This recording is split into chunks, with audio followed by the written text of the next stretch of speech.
Ang ating double Olympic gold medalist winner di lamang sa career kundi pati sa love life. Bahagi nga raw ng tagumpay ni Carlos Yulo ang kanyang mahal na hindi raw siya iniwan sa ups and downs ng kanyang Olympic journey. Ang kanyang inspirasyon sa pagtutok ni Salima Refran.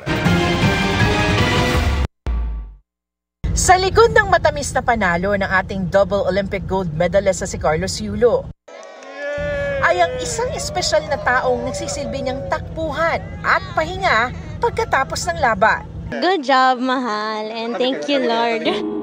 Ilang taon bagong 2024 Paris Olympics, ilang beses na ring finiflex ni Carlos ang kanyang girlfriend na si Chloe, na dating fan na nag-message lang kay Carlos sa kanyang social media account na nireplyan naman ni Carlos. Gaya ng gymnastics, may mga difficulty rin sa kanilang relasyon. Minsan nang naikwento ni Carlos sa 24 oras kung paano nila nalagpasan ang long-distance relationship. Yung pag-update po siguro, palagi. Ano yun? Messages, videos. Kung kaya namin sabay kumain, kakain kami ng sabay. Hindi man ganun yung pinakagusto ko, pero ayun lang po siguro yung para sa amin, yung dun gumagana yung kung ano yung mga gusto namin gawin po kasi, or yung foundation po. Mas nasubok daw yan noong pandemya habang nagte-training si Carlos sa Japan. Gustong-gusto niya na po ako puntahan, kaso yung COVID nga po. Bukod sa pagiging cheerleader, ang oras kasama si Chloe ang nagpapaalala sa kanya ng buhay sa likod ng sports.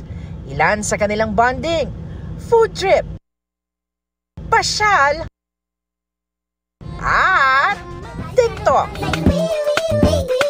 Mga panahong walang pressure at wala siyang kailangang patunayan. Kaya naman, ang Kuwela side ni Carlos, mas nakikilala rin ang kanyang mga taga-suporta. Green! Green! Green! Green! No. Paano? No. Pati ang ilang routine sa gymnastics, minsan na rin nilang naging libangan. Yeah!